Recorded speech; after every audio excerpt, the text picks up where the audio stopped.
Police কর্মচারীদের শুধু কর্মসংস্থান নয়, শূন্যপদ পূরণ নয়, অর্থনৈতিক অবস্থাও অত্যন্ত খারাপ। কারণ আপনারা গোটা ভারত যখন 6th পে কমিশন পেয়ে গেছে, আপনারা তখন 7th পে কমিশনেই আপনারা পাননি। 7th পে কমিশনই পাননি। আমরা 7th পে কমিশন তৈরি করে দিয়েছি। আগামী কয়েক মাসের মধ্যে রিপোর্ট এসে গেলে 7th পে কমিশনও কার্যকর করে দেব। কারণ বহু রাজ্যে এবং কেন্দ্রীয় সরকারে 8th পে কমিশনের কমিটি তৈরি হয়ে গেছে। আপনাদের সঙ্গে আইপিএসদের কথা বলছি না, ওরা সেন্ট্রাল স্কেলে বেতন পায়, ডিএ পায়। তার নিচে যারা আছে আপনাদের কথা ভাবা হয়নি। ভারত সরকারের সঙ্গে 42% ডিএ গ্যাপ ছিল। একদিনে পারবো না, সময় দিতে হবে। বাজেটে ঘোষণা হয়েছে 20% ডিএ অক্টোবর মাসে পাবেন। এবং আমি অর্থ সচিবকে বলেছি, অর্থমন্ত্রীকে বলেছি যে পুজোর মাসে, পুজোর আগে অক্টোবরের বেতন দিতে এবং 20% অ্যাডিশনাল দিতে। তাই আপনাদের সব কাজে আমার নজর রয়েছে। আপনারা তারাতলাতে যেভাবে 17টা মানুষকে বাঁচিয়েছেন, hats off to Kolkata police. রাজ্য পুলিশ যেভাবে বারুইপুরের ইনসিডেন্টে 0 টলারেন্স দেখিয়েছে, hats off to DGP and his team. মা বোন কন্যাদের উপরে অত্যাচার, আপনার যা করার করবেন, আইন মেনেই করবেন, আমি আছি। আমরা আর অভয়া চাই না। Baruipur is a very pathetic painful incident. কিন্তু সরকার চুপ করে থাকেনি। পুলিশ মন্ত্রীর মুখ উজ্জ্বল করেছে। আমি আপনাদের কাছে কৃতজ্ঞ। আপনাদের এটা মাথায় রেখে চলতে হবে। আজকে সকালেও কলকাতা পুলিশ এবং এসটিএফ কলকাতার পুরুলিয়া ডিস্ট্রিক্ট পুলিশকে ধন্যবাদ জানিয়েছি। একেবারে সিনেমার কায়দায় গেঁজা ভর্তি ট্রাক আটকেছে, রিকভারি করেছে। প্রচুর ছড়িয়ে পড়েছে এই যে সামাজিক ব্যাধি, এই ধরনের গেঁজা, চরস, হেরোইন, ফেন্সিডিল, ড্রাগের জন্য গোটা সমাজ ব্যবস্থা নষ্ট হয়ে যাচ্ছে। পুলিশকেই এর সমাধান করতে এগিয়ে আসতে হবে, জনজাগরণের কাজ করতে হবে। পুলিশ শুধু ল অ্যান্ড অর্ডার দেখলে হবে না। পুলিশকে, কলকাতা পুলিশের একটা স্কিম প্রকল্প আছে। যে সমস্ত বয়স্ক লোক রয়েছে, সেই বয়স্ক লোকেদেরকে, যাদের দেখাশোনার কেউ নেই, ছেলে মেয়ে বিদেশে চলে গেছে, একাই থাকেন, আপনাদের একটা স্কিম আছে, ডিফাঙ্গ হয়ে আছে। দেখবেন কলকাতা পুলিশের যেখানে যেখানে ওসিরা, সার্জেন্টরা, অফিসাররা আছে, ওই এলাকায় বয়স্ক মানুষরা, তাদেরকে সাহায্য করবেন।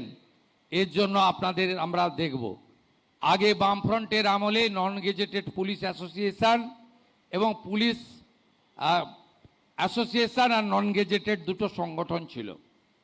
পরবর্তীকালে আগের লোকেরা ওয়েলফেয়ার করলো। ওয়েলফেয়ার তো কি, সে আমি আর বলতে চাই না।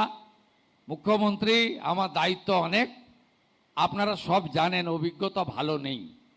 তো আমি কিছুদিনের মধ্যে এমন একটা বোর্ড তৈরি করে দেব আপনাদের ওপিনিয়ন নিয়ে, যারা রাজনীতি করবে না। যে পার্টি আমি বিলংস করি তার শাখা সংগঠন হবে না, কিন্তু প্রকৃতপক্ষে পুলিশ কর্মচারীদের, পুলিশ কর্মীদের ওয়েলফেয়ারের জন্য কাজ করবে।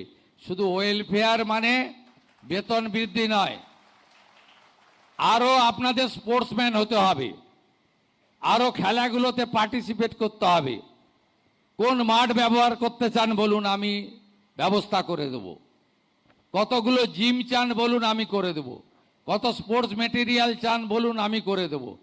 কোন খেলাতে পার্টিসিপেট করতে চান বলুন, আমি ব্যবস্থা করে দেব। এবং তার সাথে সাথে পুলিশের কর্মীদের বা তাদের পরিবারের, আমরা তো এমনি আয়ুষ্মান ভারত, মুখ্যমন্ত্রী স্বাস্থ্য বীমা আনছি, তার সাথে সাথে আরও যা যা দরকার আপনাদের যে আগামী দিনে কল্যাণ পর্ষদ তৈরি করে দেব, সেটা প্রকৃত আপনার কল্যাণের কাজ করবে। তাদেরকে কখনোই ইউনিফর্ম খুলে টি শার্ট পরিয়ে মিছিল মিটিং লম্বা করার কাজে এই সরকার ব্যবহার করবে না। আপনারা সবাই ভালো থাকবেন। আজকে হিডকো এবং এনকেডি এর খুব ছোট্ট অনুষ্ঠান, এমন কিছু নয়। মুখ্যমন্ত্রী ছাতা, গামবুট আর রেনকোট দিতে এসছে তা নয়।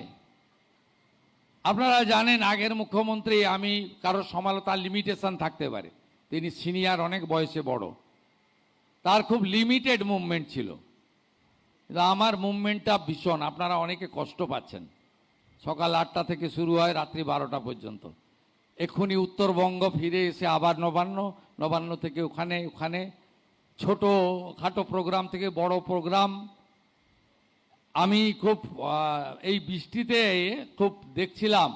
আমি চাই না, এক তো আমি দড়ি বন্ধ করেছি, অনেক জায়গায় দড়ি টড়ি দিয়ে দেয়। মিনিমাম আমাদের টাইম থাকে তো কাজের, ওই 2-4 মিনিট একটু পাস করিয়ে দিলেই হয়, বেশিক্ষণ আটকে রাখতেও না বলি। কিন্তু আমার ভীষণ দেখে খারাপ লেগেছিল, এই 2-3 সপ্তাহ খুব বৃষ্টি হচ্ছে কলকাতাতে, সব ভিজছে, ভাঙা ছাতা, ভীষণ ভিজছে। আমি ডিজিপি সাহেব, সিপি সাহেবকে বললাম যে এরা তো আমার জন্য জ্বর হবে, এদের শরীর খারাপ হবে, ঘন ঘন ক্যালপল খেতে হবে। অতএব আমি তখন এই দুজনকে ডাকলাম, এনকেডি আর হিডকো, বললাম আপনাদের ওন ফান্ড থেকে আপনারা কলকাতা পুলিশ আর রাজ্য পুলিশের ট্রাফিকের লোকদের আর যারা রুট লাইনিং করে তাদের জন্য ভালো ছাতা, রেনকোট আর গামবুট একটু ব্যবস্থা করে দিতে পারবেন? ইনারা মুখ্যমন্ত্রী বলছেন, না বলার উপায় নেই। হ্যাঁ বললেন, হ্যাঁ, হাসি মুখে হ্যাঁ বলেছেন। মন্ত্রী অনুমোদন দিয়েছেন, অগ্নিমিত্রা পাল, তাকেও ধন্যবাদ। তা সেটা আজকে আমি এখানে আপনাদের কাছে দিয়ে গেলাম। এটা আমার একটা মানবিক প্রয়াস, আমি নিজের চোখে দেখেছি, অন্য কিছু না। আর মুখ্যমন্ত্রী খালি হাতে আসবে ভবানী ভবনে, এটা হতে পারে না, কিছু তো দিতে হবে।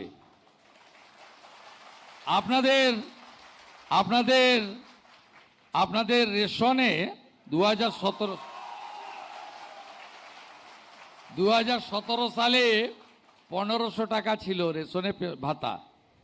আমি পরে আরো বাড়িয়ে দেব, কিন্তু আপনাদের আমি দুর্গাপূজার গিফট দিয়ে গেলাম, অক্টোবর মাস থেকে 500 বাড়িয়ে 2000 টাকা করে দিয়ে গেলাম।